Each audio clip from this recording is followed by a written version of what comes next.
Hi everyone, this is Dr. Valdes of drvaldes.com and becomingnondiabetic.com. Today we have a really exciting topic, one that I really enjoy talking about, especially I get asked this a lot from people that are type 2 diabetic, wanting to reverse their diabetes back into a non-diabetic state. And that question is, what exactly does the A1C measure? What is it?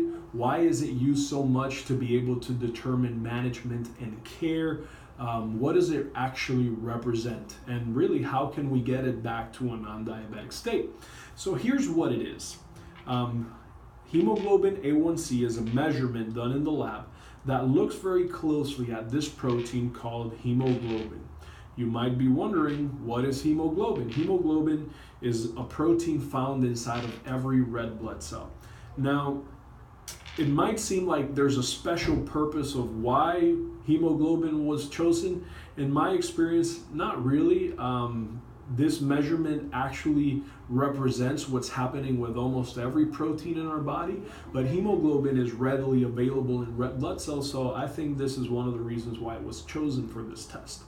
So hemoglobin, if you can see it in the image, there's some red in there that represents iron.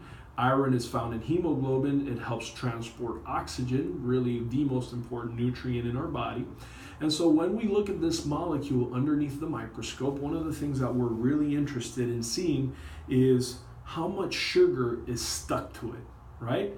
I'll show you these little molecules right here.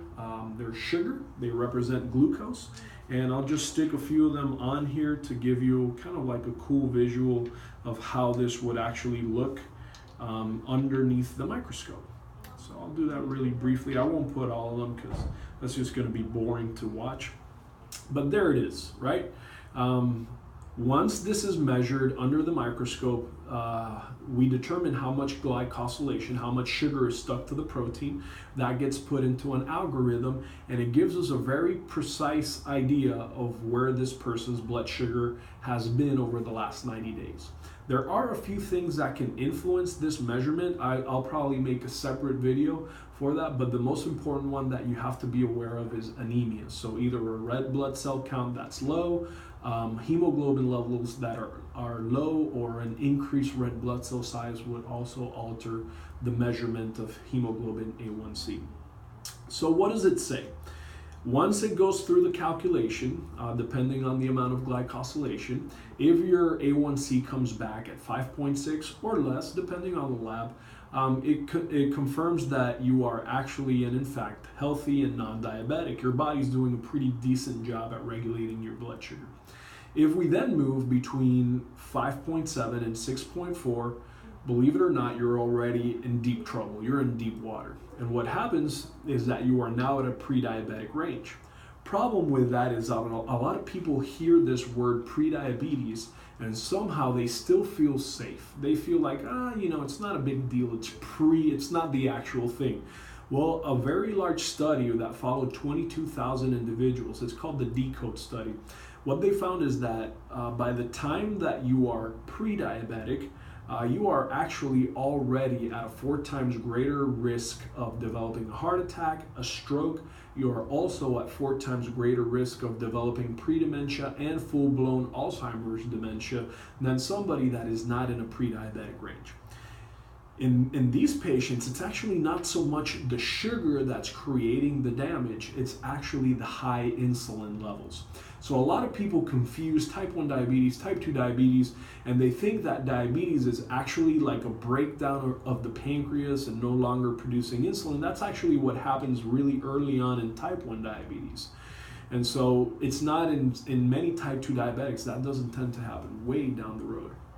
So anyways, high insulin levels in people that are insulin resistant, pre-diabetics, is very inflammatory. It's very damaging to the body. Insulin is also called the fat storage hormone, so people start gaining weight, they can't lose the weight, and as the liver and other tissues become saturated with fat, they become more and more insulin resistant, which many times would then lead into this vicious cycle called type 2 diabetes. If the glycosylation is at a point where that it's so significant, it's so severe, you basically move the molecule around and it's like, oh my God, it has sugar everywhere. The A1C will measure higher. If it goes above 6.5, we now know that this patient can be diagnosed with diabetes. The reason is their body is having a very hard time regulating blood sugar. And so proteins are getting glycosylated, sugar sticking to them. Now this is only hemoglobin, but now think about the things you know about diabetic complications. Retinopathy, damage to the proteins of the retina, problems with the kidneys, neuropathy, damage to the nerves, problems with the heart, arterial sclerosis. This glycosylation process is sticking to all of the proteins in our body, making them sticky, making them oxidated, making them damaging to the rest of our tissues, producing what's called oxidative stress. This is one of the ways that diabetes slowly, silently, but surely kills its victims. A1C measurements only go up to 14, to the value 14.